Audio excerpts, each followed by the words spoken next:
How are you doing tonight? Wonderful. Yeah. I'm Marie Keister, and I'm your MC tonight. I'm a member of the project team for the Northcoast Connector. And if you're here to learn what that really means, you're in the right place. But we are in the home of Councilman Polensic's ward here, and so I would like to welcome him to say a few words, if you'd join me. Thank you, Roy. Thank you. I'm going to be very brief. First of all, I want to thank everyone for coming out on this cold, rainy night. But no one has to tell us in this neighborhood the importance of the lakefront. It's something that we feel very passionate about, very strongly about. I know I myself, I utilize the lakefront constantly, walking Lady down there. That's her favorite place to go. But we realize how it has really led to the wonderful opportunities we have in this neighborhood. Because not only is it a part of our recreational opportunities, we all know in this neighborhood it's a part of economic development as well. People want to be by the lake. They want to be near the water. They want to engage that. They want to have homes and property near the lakefront. So I hope we're going to learn a lot tonight. I'm here to listen as best as I can and learn a great deal. I hope everybody becomes very engaged in this process. So at the end of the day, we want to have as much input from the citizens as possible, and we want to see the best lakefront plans emerge from that. So again, thank you all. Enjoy tonight's evening. Thank you. Thank you very much. Well, it's really nice being right here close to the lake. Some of our meetings are a little further inland, so sometimes we have to explain just exactly where we're talking about, and I'm going to do that in just a minute. But why are we here tonight? So we're here to connect with the lakefront. That's what the Northcoast Connector is all about. We're going to learn a little history. We are going to understand the challenge, because there is a bit of an engineering challenge. And tonight we're going to ask you to imagine. We're going to ask you to imagine what you might do on a Northcoast Connector, where it might be located, what it might look like, and that's what our table discussion is going to be all about. So we're very excited to have you here to help us think that through. So as I mentioned, some of our locations where we're having listening sessions are a little further than the lake than you are. So the Northcoast Connector is right downtown. And so to help you visualize that a little bit more, I'm going to show a video, and you're going to see the video twice tonight. So this video starts downtown. I'm going to click again, so it goes. All right. So this is what we call Mall B and Mall C at the Convention Center. And so right now, my back is to the lake. But now I turn around, and I start flying over what is Mall C, right? And City Hall's to my right. And what we're talking about is starting a land bridge right around here that would go over these railroad tracks, keep going over that roadway, the shoreway, and come down somewhere along the lines. Here's the Great Lakes Science Center parking garage, and keep going to that beautiful lake. So that parking lot right there, in fact, that just has lots of opportunity written all over it.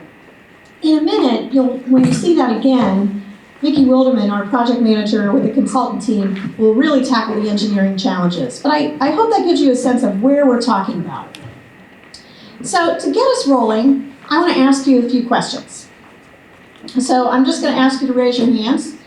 How often do you go to Lake Erie now? You're close by, so maybe often. But raise your hand if you go regularly. Okay, all right. If you only go on special occasions. Okay. You've only been there a couple of times. Anybody here who's never been to the lake? I think you can see it in a half mile. Okay, but we have gotten a couple of hands that have said that at other meetings. So to set the stage and share the vision that is really getting us here tonight, I'd like to invite up Chief Jeff Epstein. He is Chief of Integrated Development with the Mayor's Office. Good evening, everyone. I want to echo Councilman Polensic's thank you for everybody coming out on a cold, rainy night, and I really appreciated, Councilman, your remarks about how this community feels connected to the lake. And I think this project, this vision is really about starting to drive greater connection to the lake and the way that Collinwood residents can benefit the lake for our entire city, starting with a focus downtown, but really beyond. And we're a waterfront city, right? And a lot of times we forget about the lake. We've turned our back on the lake. We've developed highways and trains and other things to bisect us from the lake.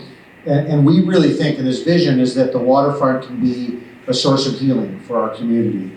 With guiding principles of racial equity, economic opportunity, and climate resiliency. Tonight we're here to take action on a bold vision to connect downtown Cleveland to the lake. We're here to introduce the Northcoast Connector feasibility study and hear from you about your priorities. Many Clevelanders, obviously not in this room where we're close in Collinwood, have not experienced the shores or sunsets of our Great Lake. Without a car, there's no direct or convenient way to get to the lake across the railroad tracks, roads, or physical barriers that stand in the way. Mayor Bibb's vision for Cleveland's North Coast, which is also Cuyahoga County's North Coast, the state of Ohio's North Coast, and the United States of America's North Coast. The mayor's vision is one that is accessible for all Clevelanders, regardless of how you get there. It's a place where whether you're from Clark Fulton or Glenville or Lee Harvard or Camps Corners or Collinwood, you have a reason to visit and a safe way to access the North Coast. It's a place where we honor and celebrate our ancestors. It's a place where we can bring our families and our visitors to create community experiences on our Great Lake. With your help and a series of meetings and listening sessions that we saw on the map that were taking place all over the city, we can help bridge this divide with your input. We're going to share a little bit tonight about how we got here, and then we'll get into the why, which is how we connect. And then we'll show you where the connector might go, the engineering challenges that are involved with that, which are a few, but we've got really smart engineers on our team, which we're grateful for. They'll figure out the how. We need your help to figure out the what. We want to know what lakefront access looks like for you, and you all have a lot of experience with this here in Collinwood. We want to know what it looks like for your family and friends. Tonight's event is part of a month of engagement where we're out across the city seeking engagement and input, but it's just the start. We're going to have a series of opportunities right now around the Lakefront Connector, in the future about a master plan that we're working on for downtown Cleveland. And I know many of you are involved in conversations about your lakefront here in Collinwood and the future of some of the land across the street with Western Reserve Land Conservancy. So we appreciate that you're being here. Your voice is really important to us in this process, and I encourage you to share with the honesty and feedback that we all expect of you. Thanks so much. Thank you, and I'm not going to go very far away here because I am going to turn the mic over to Director Jamie DeRosa, who is Director of Capital Projects in the Mayor's Office. Thank you, Marie. And thanks to the team, the project team, for bringing us here together. And thank you to Councilman Polensik. Where did he go? There you are. This is his birthday tonight, and we're here for this lakefront meeting, and he's taken time away from his family to be here tonight. So thank you, Councilman, and happy birthday.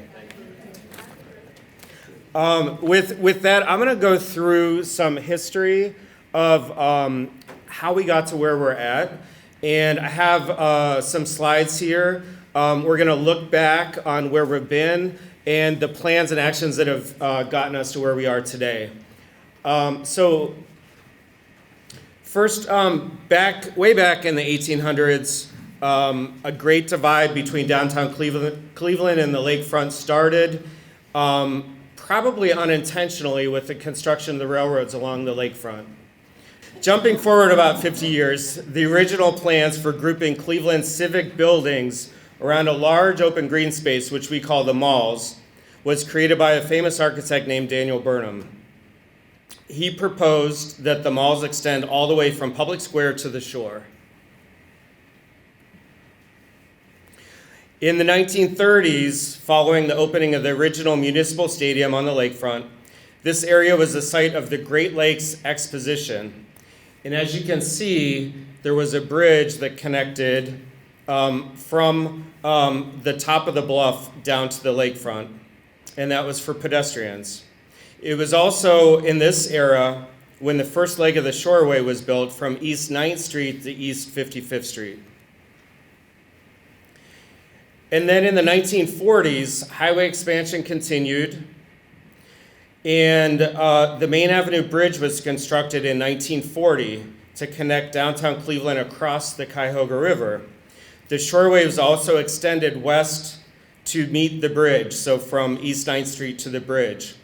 And at that point, we now have both a railroad and a shoreway separating the downtown from the lakefront.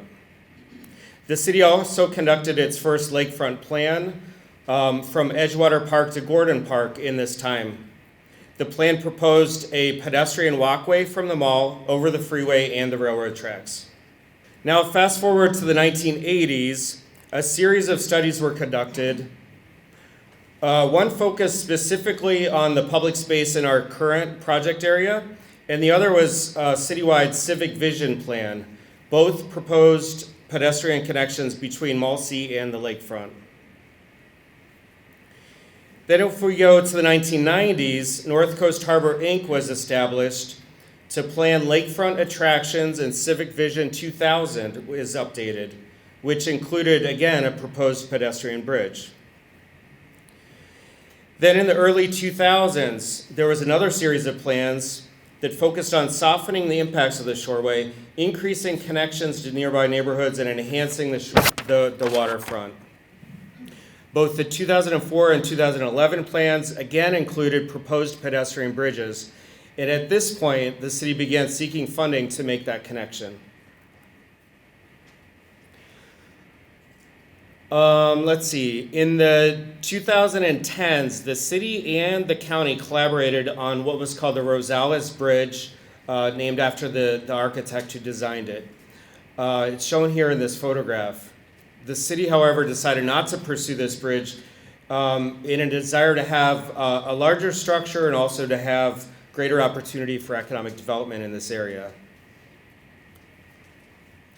Then in 2019, the Green Ribbon Coalition took up the cause and proposed a land bridge for achieving what they called the ultimate goal of merging the lakefront with downtown. I think many of you have seen this in Cleveland.com and the Plain Dealer. In 2021, the Haslam Sports Group proposed a concept that spurred civic interest, exploring how the city may meet the lake.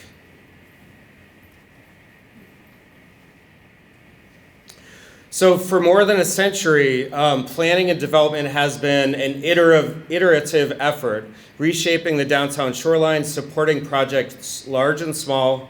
The impetus for all of this work and the project now is to finally connect the downtown to the lakefront and open up more land and more uses.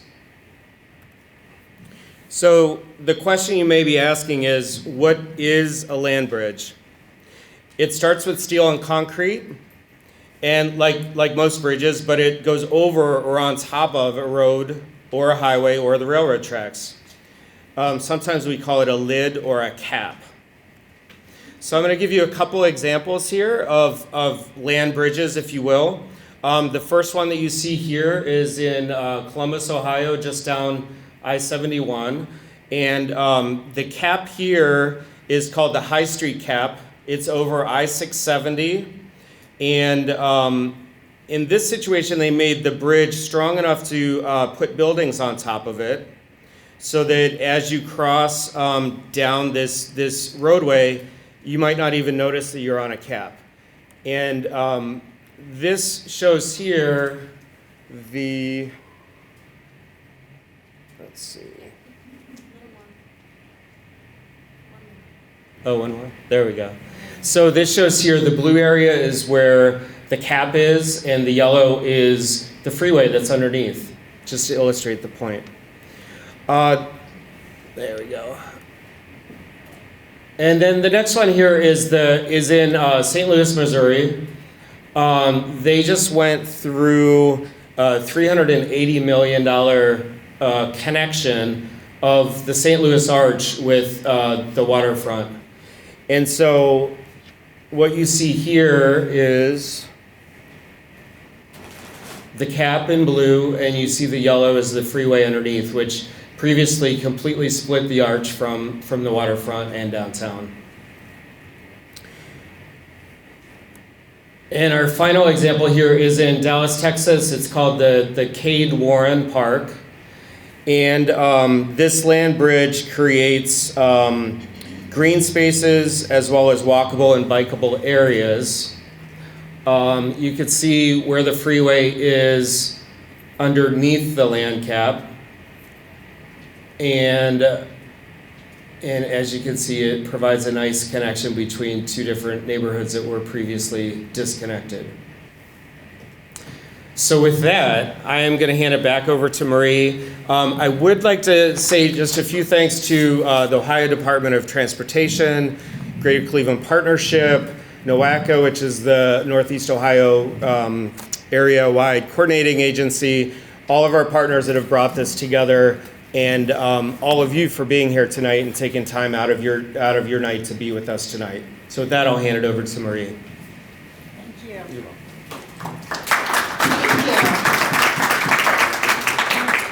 So now, Vicki Wildeman from Osborne Engineering, the project manager on the consultant team, is going to walk us through that video again, but she's going to give you a lot more technical detail. And I'll click for you. Okay. I'll stand over here, make sure I'm out of the way. So, we're going to show you the video again, and it's going to highlight some of the engineering challenges that we're facing. It begins at Mall C, then goes to Mall B, and then to Mall A, and then turns around. Most of you probably been downtown, but for those of you who might not be exactly sure where Mall B is, remember a few years ago when a certain basketball team won a championship, and there was a parade down East 9th, and it ended at Stages where they did the speeches, and that was on Mall B. So hopefully that'll help you there.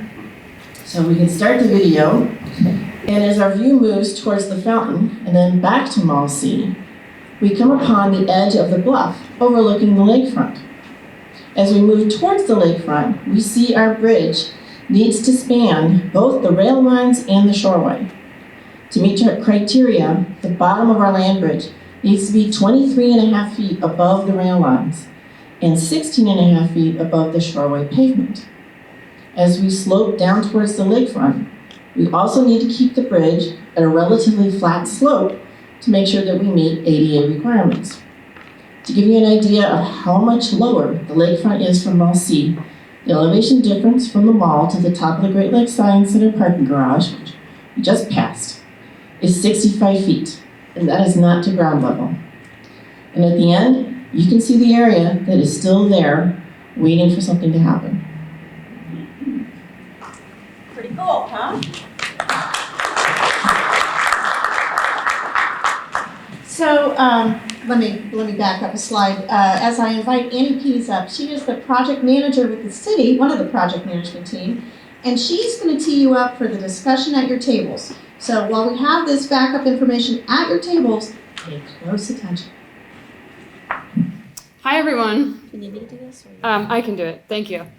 As Marie mentioned, my name is Annie Pease. I'm a project manager with the City of Cleveland. I'm specifically working on the Northcoast Connector. We've used this word feasibility study a couple times.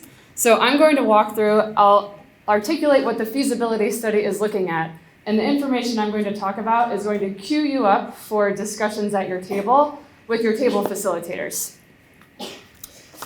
So with our study, we are looking at 4 general concept buckets for how we overcome the engineering challenges that Vicki just walked through and achieve these connections that we've been working on for over 100 years for those history slides. This study, the feasibility study, will help us understand which concepts are the most feasible, the most realistic things that we can build. As a project team, we're going to look at a variety of impacts, including traffic operations within the study area, utilities in the area, environmental issues, and costs for each of these ideas. But at this point, these concepts are simply that. They are concepts, they're ideas. We need to test these different ideas and see if they can physically be done. There's a technical side to construction projects, that's what I've been talking about. But as you saw in some of the land bridge examples that Director DeRosa walked us through, each of these concepts looks a little bit different, and it might be trying to achieve slightly different things. Not all caps, not all lids or land bridges are created the same. And so that's why we're here tonight. You're here tonight to help inform our project team on the types of things you'd like to see, how the land bridge or a CAP reflects the values that we have as a community. So I'm going to walk us through concept A, B, C, and D, and this is really the structure for the discussion at your tables tonight. Bear with me, I have these maps, and you have them at your table too, so don't feel like you need to memorize anything. We'll start with concept A. Concept bucket A is the existing conditions for what exists within the project area today. Notable about project A is that if you're on a bike or you're walking downtown, the options you have for reaching the lake are either West 3rd Street on the sidewalk or in the road if you're on a bicycle, or East 9th Street. Again, on the road if you're on a bike or on the sidewalk as a pedestrian. Also notable about concept A is that the red or purple line on your maps is the Shoreway, State Route 2. It is a high-speed highway. Highways are designed to move traffic quickly through areas. Highways are not a facility designed to bring people to destinations nearby. They're designed to move traffic through. So with highways, you have to have exit ramps to access things nearby. If you want to build something next to a highway road, you have to have an exit ramp and then an access road to reach something nearby.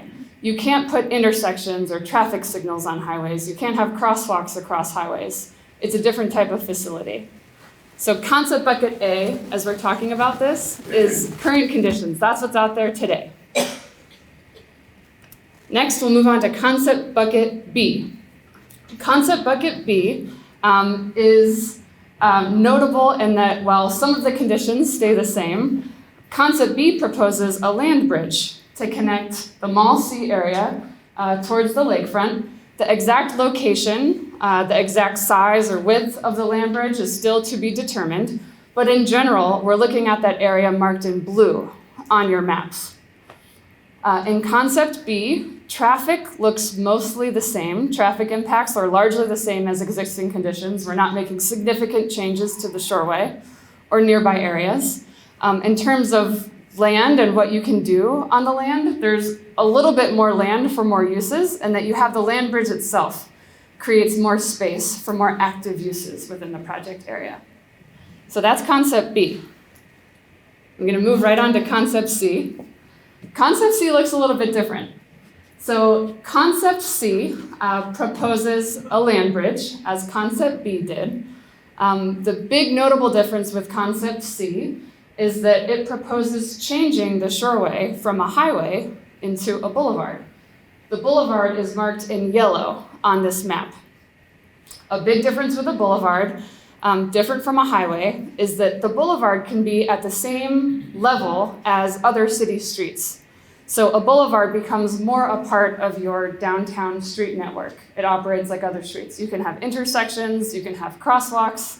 If you build something near a boulevard, you can access those things with driveways right off of the boulevard. Marked in yellow on the yellow dots on the left side of the map is the connection. The idea with concept bucket C is that the boulevard would connect somewhere to I-90, which is on the right side of this map. It would become a boulevard within our project area and then reconnect with the Main Avenue Bridge, which is just to the left. You can see some of the ramps coming down on the left side of the maps at your table. So it's the Main Avenue Bridge is the connection. How exactly we get over there, we're not sure yet. But the concept is the boulevard. With concept C, if you're a pedestrian or a cyclist downtown, your options to reaching the lakefront, again, are West 3rd, East 9th. You have the land bridge now, like B before it, you have the land bridge as well. And also notable with concept C is that the Port of Cleveland is within our project area. And with the conversion of the shoreway into a boulevard, concept C proposes building a dedicated port road near the railroad tracks, just on the side of that bluff, to make sure that the large, oversized trucks fueling much of Northeast Ohio's economy can still reach the Port of Cleveland and have a connection back to the highway system. So that's concept C. Concept D is proposing a land bridge, again marked with the blue circle on the map here. The big difference with Concept D is that it proposes removing the shoreway and not building a boulevard. So in Concept D, traffic would have to come in and merge onto the city grid early. If it's passing through downtown, it would have to use existing city streets to make that east-west connection. With Concept D, if you're a pedestrian downtown heading to the lakefront, you would have West 3rd, East 9th, you'd have the land bridge. And then in terms of developable areas, you'd have, again, the land bridge itself, as well as more land where now there's neither the shoreway nor a boulevard in the project area. So this is a high level, a quick overview of these differences between A, B, C, and D. I'm going to turn it back to Marie now, and we'll get started on the table discussions. Okay, table captains, raise your hands. All right, see, every table has somebody to help you talk about these different options. So with no further ado, I'm going to have you go ahead and start. I will alert table captains when to wrap up their conversation, but for at least the next half hour, you get to dive in and talk about these concepts and let us know which ones you like, which ones you don't, what you might kind of mush together. So we'll talk to you soon. You can't write on them. We lost the peppers. Exactly. Okay, everybody, if I can have your attention again, now we get to hear the outcomes of your tables. All right, so first of all, just table captains, I want to hear a big yes or no. Did you have good conversations at your table? Yes. I know I heard a lot of awesome, very passionate conversations, so I know I loved listening to that. So I'm going to ask for a show of hands, and this is for everybody to participate. So raise your hand if your table or you personally were a big supporter of bucket concept A. Alrighty then. This crowd doesn't want the engineers to spend any time on that. Okay. Bucket B, raise your hand. Okay. Sorry, I'm sorry. Oh, okay. I was paying attention. Yes, again. Okay.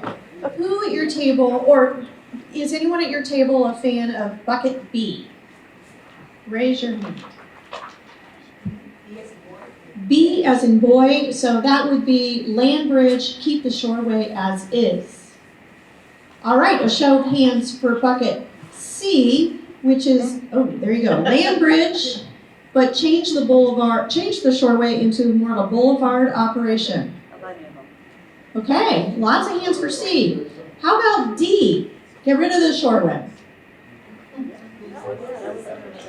Oh, okay, we have one. All right, you guys are ready to get rid of the shoreway. Okay, a lot of consensus I saw around C, maybe a little bit of B and C, and you guys, you want to go all the way. All right, so I'm going to walk around, and I'm going to ask you to share a little bit. I'm going to start right over here. So let's see, one of our table captains, and TV20 is recording, so I ask that you speak into the microphone. So, Tony, what'd you hear? Okay, for the most part, our table chose concept C. And one of the main things that came out of C was to make that area more like a tourist attraction type thing, something that we want to bring people back to Cleveland, other than saying we just have the Rock and Roll Hall of Fame, some other stuff there. It was thought up about maybe a Ferris wheel, some entertainment, some restaurants. The boulevard would allow access to restaurants and retail and some other things. Things that, maybe residents or people who will come to Cleveland are not actually receiving right now when they come downtown. Because right now, that area is just traveling, going back and forth, coming to and from downtown. We talked about the how traffic was slowing though. That was the only thing. So we would have to adjust to 35 miles an hour, especially for those who are used to traveling a little bit faster on the shoreway, It'll help, I guess, with the dead man's curve, because that's already supposed to be at 35. So that would help with that as well. Thank you, Tony. Round of applause. What a great recap of the conversation. I really touched on some issues here. So, Ed, I'm going to meander over to you. And you were a Table C voter, I think. So what did you hear that was a little different than them? We heard a lot that was different. And not because we disagreed, but because we've got a lot of other aspects of what we want to see out of option number C. So number one, it was a stated goal that we want to change the perception of Lake Erie and build a sense of pride in our city and our lake.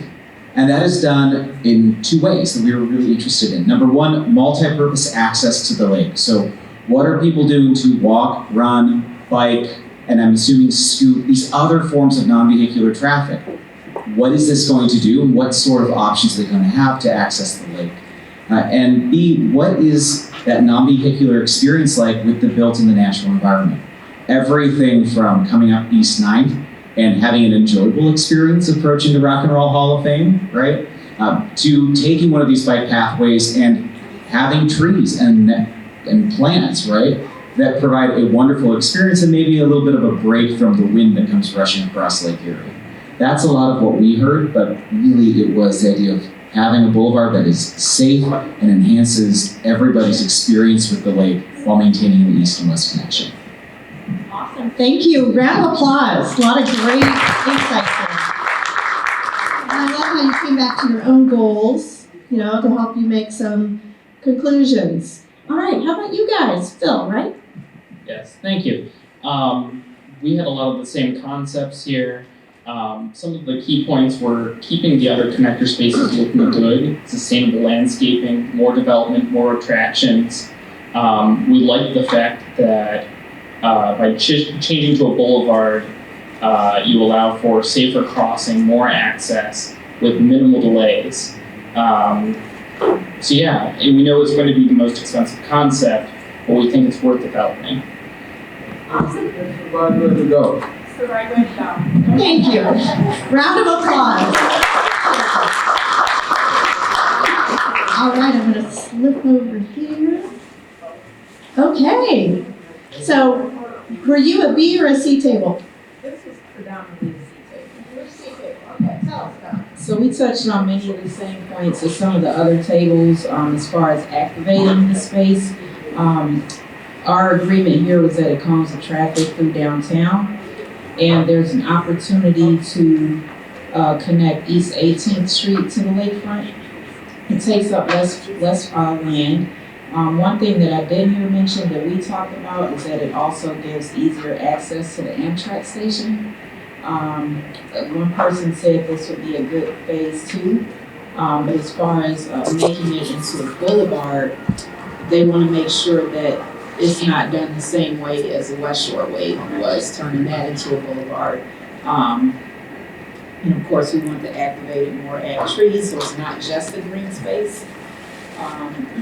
And then another thing that was mentioned was the access of trucks on and off the ramps and their access to the port. Oh, sorry. So those were pretty much the main takeaways from our conversation. Because we have a biker at our table, we have pedestrians at our table, so we heard from a bunch of different perspectives. And did I hear you say that you want to make sure you maintain access to the port? Okay, I just want to make sure I caught that. We didn't feel that we needed a dedicated road because that might be a little too cost prohibitive. Maybe somehow incorporated into the boulevard for truck access, because obviously money is an issue. Wonderful, a lot of great ideas here. Thank you. All right, round of applause. Okay, how about you guys? We were a C, mostly. We were a C. Anything different? Not really, just status more than anything, putting the city up there, a lot more opportunities for events, things to do. All right. Round of applause. So we'll go back here, you can take your extra 10 seconds. I apologize. There was one other big takeaway that was mentioned that I forgot to mention, and that was to turn North Marginal into a bike path with this new proposal. Okay, we love ideas. Thank you, great idea. So just so everybody knows, Cuyahoga County is actually designing a bike path along North Marginal that is going to run from East 9th to East 55th. And so we would make sure that whatever they did gets incorporated to whatever ends up happening here. Okay, this is like being with Oprah. Look under your chair and we have Okay, so I know these two tables are going to be two extremes, so I can't wait to hear from them side by side, and then I'm going to finish up with you guys. Okay. All right, Doc. Once our group got past a very extended discussion about engineering and cost and other variables there that really weren't part of this discussion, we were able to determine that B and C are probably our most favorable. We're worried about the Main Avenue Bridge and the height impacts, but I think we got past that. I think so. But the cost is certainly something that keeps coming up, and we did discuss about the end game here for the Has one. Sorry, no one has said that yet, but it's the elephant in the room. Is a bike path viable along the lake? So glad to hear that, thank you. The cost of the Port Road, so I think we might have leaned toward keeping the shoreway, but I don't know, B and C. Okay, well done. And you did have really fascinating conversation here. I got to listen to it, and it was really, really well done. Thank you. Okay, here you go.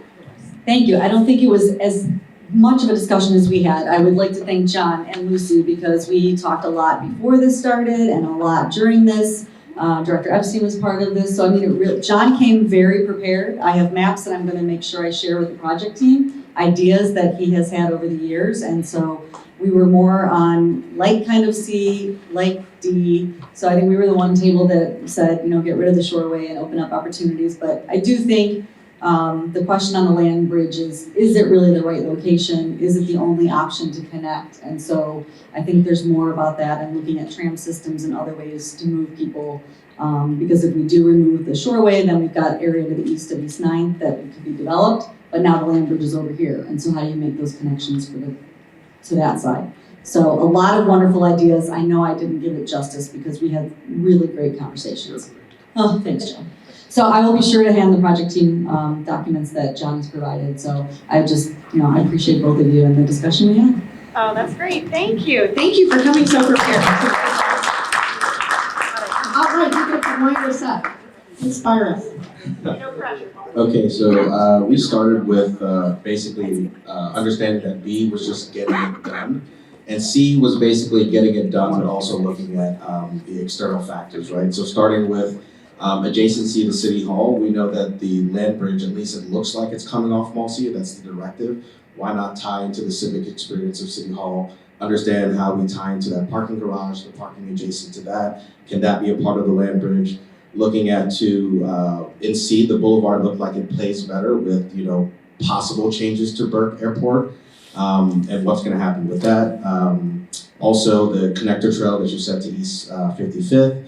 Also, connections to Amtrak, is that going to be relocated, a part of that experience as well? And if all of those things are kind of figured out, not only does this become a front door to the city, but a potential transit hub for improved access to air travel, train travel, or even we said potentially a passenger ferry or something like that.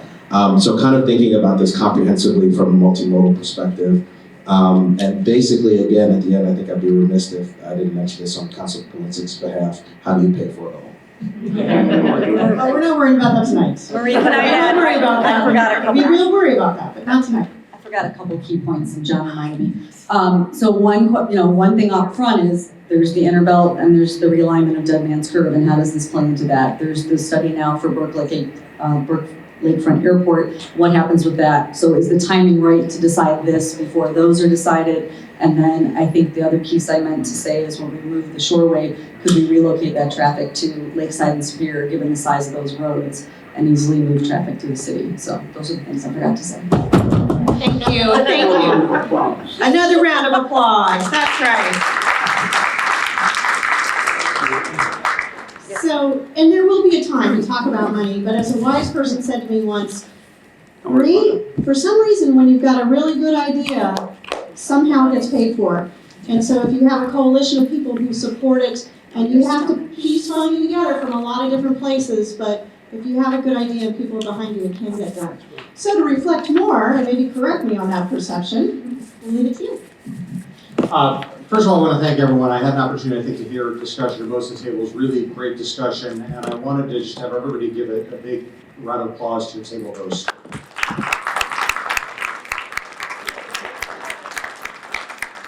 So I joined Mayor Bibb's team in January, coming from the community development world in Midtown, and used to get out a lot more into community meetings, and I really learned something every time I'm out, and tonight there's no difference. And really, I think for those of us who are working on this on a daily basis, I can't overstate how invaluable it is for us to kind of get out and get feedback from all of you, because we're working for you, right? And we're working on behalf of the residents. So really, really valuable feedback. And I think as our team is looking at these options and trying to evaluate the reinforcement that we hear of, here are the considerations. Here are the really important considerations are really helpful. So just some of the stuff I heard, I think really reflects the complexity of what's in front of us in terms of decisions. So we've got considerations of talent attraction, traffic flow, civic pride, walking, biking, and scooting, ecology, safety,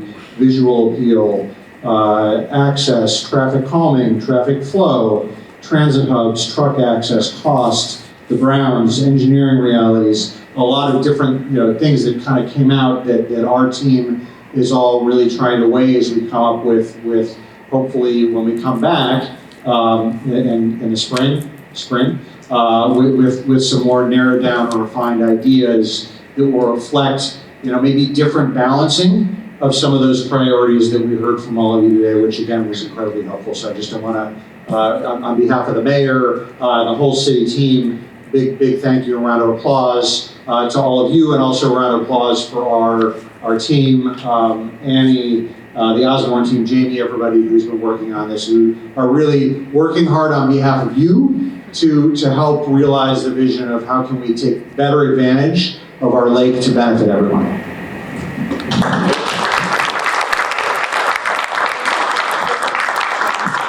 Covered it all. Director Rose is going to wave. He's going to pass. All right, so here's what we will be doing next. So we have a lot to digest, right? First of all, we have 3 more meetings to go. So I just did this today, now we're completed with this meeting, but we're only halfway there just on this early phase of engagement. As mentioned earlier, this is just the beginning of a lot of engagement to come. So thank you for participating tonight. There will be other chances. So we have a lot to digest. Table captains, make sure that anything that was written on, that you collect that so that we have it. We're going to be scanning it, summarizing it, posting it. It will take a little while, so bear with us. But then the engineers will read all your input, and that will inform how they look at different alternatives moving forward. They're also continuing traffic and engineering analysis. I heard some discussion over here, what's going to work from the traffic, and do we have to lower roads and so forth. A lot of different engineering considerations, so more of that to come.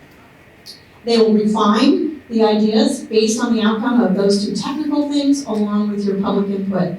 They don't want to spend any time on something you don't want. So a lot of good feedback here. Master plan process is also going to begin probably over the after the first of the year. So there will be more conversation about even bigger vision about what our North Coast will look like for all. And as mentioned, one more time, we're going to keep coming back and talking to you and asking for your feedback. So again, we really appreciate your time. And if you have other comments while we're collecting them tonight, you can always go to the clevelandnorthcoast.com website and you can leave a comment there. You can also email this email address right here. And then we are also looking to have a survey, an online survey out in a couple of weeks. If you've been here tonight, the survey will be just kind of a repeat of what we've asked you, but we encourage you to share that with your friends too. So more to come on that, and we'll promote that heavily. So I just want to say my own personal thank you for all of you for participating, and I loved hearing the conversation. It's really fun. Have a wonderful evening, and thank you for helping us connect. Good night.